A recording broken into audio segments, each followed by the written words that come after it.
విద్యారంగ సమస్యలు పరిష్కరించాలని డిమాండ్ చేస్తూ వామపక్ష విద్యార్థి సంఘాలు రేపు రాష్ట్ర వ్యాప్త విద్యాసంస్థల బంద్కు పిలుపునిచ్చాయి. రేపటి బంద్ను విజయవంతం చేయాలంటూ కూడా హిమాయత్ నగర్ నుండి నారాయణగూడ వరకు భారీ ర్యాలీ నిర్వహించారు.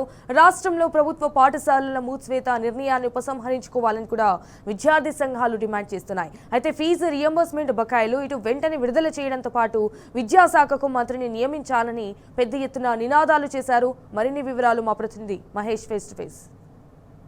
సమస్యలు పరిష్కరించాలని డిమాండ్ చేస్తూ వామపక్ష విద్యార్థి సంఘాలు రేపు విద్యాసంస్థల బంద్కు పిలుపునిచ్చిన పరిస్థితి కనిపిస్తుంది. రాష్ట్ర వ్యాప్తంగా కేజీ నుంచి పీజీ వరకు అన్ని విద్యాసంస్థలకు బంద్కు పిలుపునిచ్చిన పరిస్థితి కనిపిస్తుంది. ఈ రోజు భారీ బల ప్రదర్శన కూడా చేసిన పరిస్థితి కనిపిస్తుంది. పెద్ద ఎత్తున కూడా ఇటు విద్యార్థి నేతలు కూడా ఇటు ఈ ర్యాలీలో కూడా పాల్గొన్న పరిస్థితి కనిపిస్తుంది. ప్రస్తుతం మనతో పాటు వామపక్ష విద్యార్థి సంఘ నేతలు ఉన్న వారిని అడదాం.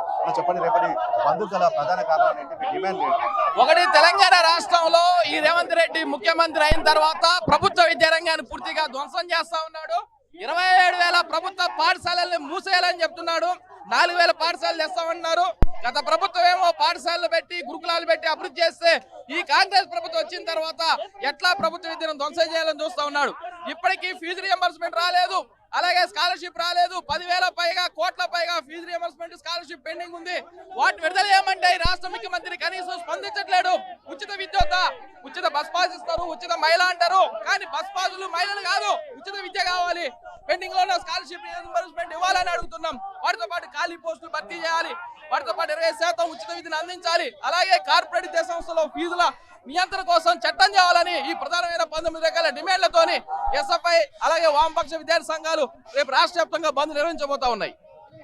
మరికొంతమంది చెప్పండి, ప్రధానంగా మీరు ఏ డిమాండ్ చేయబోతున్నారు? విద్యా సంస్థలకు 27,000 బడులను మూసివేస్తామంటున్నారు. మరోవైపు ఫీజు రియంబర్స్మెంట్ బకాయిలు కావచ్చు, విద్యారంగ సమస్యలకు సంబంధించి మీరు పోరాటం ఎలా ఉండబోతుంది?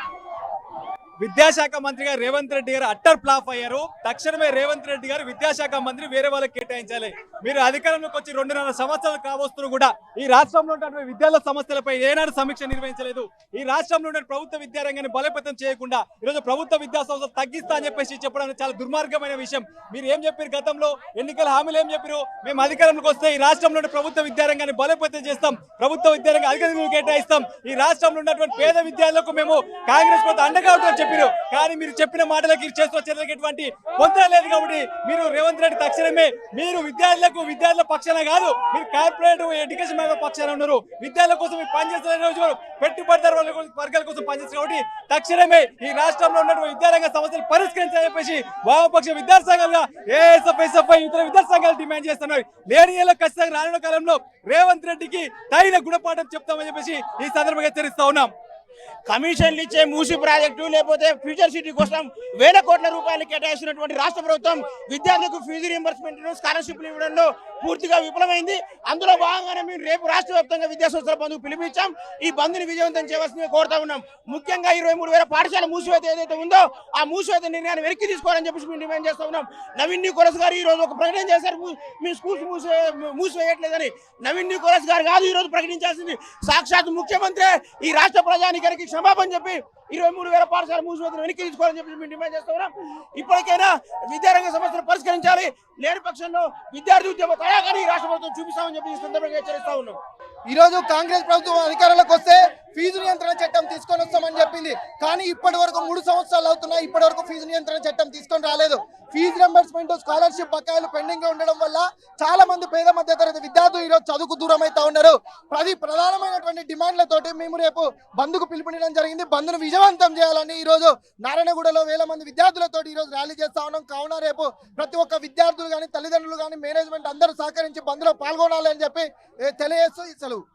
రేపు వామపక్ష విద్యార్థి సంఘాల ఆధ్వర్యంలో బంద్ నిర్వహిస్తా ఉన్నాం. రాష్ట్రంలో 23,000 ప్రభుత్వ బడుల మూసివేత ఏదైతే ఉందో దాన్ని వెనక్కి తీసుకోవాలని వామపక్ష విద్యార్థి సంఘాలుగా డిమాండ్ చేస్తా ఉన్నాం. అట్లాగే పెండింగ్ లో ఉన్నటువంటి 9,000 కోట్ల రూపాయల ఫీజు రియంబర్స్మెంట్ బకాయిలను విడుదల చేయాలి. లేదంటే రాబోయే రోజుల్లో పెద్ద ఎత్తున ఉద్యమాలకు వామపక్ష విద్యార్థి సంఘాలుగా సిద్ధమవుతా ఉన్నాం. కాబట్టి రేవంత్ రెడ్డి గారు తక్షణమే పెండింగ్ లో ఉన్నటువంటి రియంబర్స్మెంట్ ను విడుదల చేయాలి. 23,000 ప్రభుత్వ పాఠశాలను వెనక్కి తీసుకోవాలి. అట్లాగే ఫీజుల నియంత్రణ చట్టం తీసుకురావాలని ఈ రోజు చేపడుతున్నటువంటి ధర్నాలో రేపు బంద్ను విజయవంతం చేయాల్సిందిగా అన్ని విద్యా సంస్థలు, మేధావి వర్గాన్ని, యువజన సంఘాలకు కలిసి రావాలని తెలియజేస్తా ఉన్నాం. ఇది మొత్తంగా చూసినట్టయితే ఇటు రేపు విద్యారంగ సమస్యలకు సంబంధించి ఇటు ప్రభుత్వ బడులు 27,000 నుంచి 24,000 కుదించడం మనం కూడా విద్యార్థి సంఘాలు వ్యతిరేకించిన పరిష్కరిస్తూ అదేవిధంగా ఫీజు రీయింబర్స్మెంట్ బకాయిలు విడుదల చేయాలి, విద్యాశాఖకు ఒక మంత్రిని కేటాయించాలి. కాంగ్రెస్ ప్రభుత్వం అధికారంలోకి వచ్చినాక విద్యాశాఖకు మంత్రి లేకపోవడంతో విద్యారంగ సమస్యలు ఎక్కడికక్కడే పేరుకుపోయిన పరిస్థితి, ఎవరు కూడా దాన్ని పట్టించుకోవట్లేదు. ఫీజు రీయింబర్స్మెంట్ బకాయిలు చెల్లించకపోవడం వల్ల విద్యార్థులు తీవ్ర ఇబ్బందులు కూడా ఎదుర్కొంటున్నారు, ఉన్నత చదువులకు వెళ్ళలేకపోతున్న పరిస్థితి కనిపిస్తుంది. ఇక ప్రభుత్వ పాఠశాలల్లో మూసివేస్తామన్న నిర్ణయాన్ని వెంటనే ఉపసంహరించుకోవాలని కూడా ఎవరు డిమాండ్ చేస్తున్న పరిస్థితి కనిపిస్తుంది. అదేవిధంగా టీచింగ్ నాన్ టీచింగ్ స్టాఫ్ సంబంధించి కూడా అటు భర్తీ చేయాలంటూ కూడా ఇటు వామపక్ష విద్యార్థి సంఘాలు డిమాండ్ చేస్తున్న పరిస్థితి కనిపిస్తా ఉంది. కెమెరామెన్ దాశరథ్తో మహేష్ టీను, హైదరాబాద్.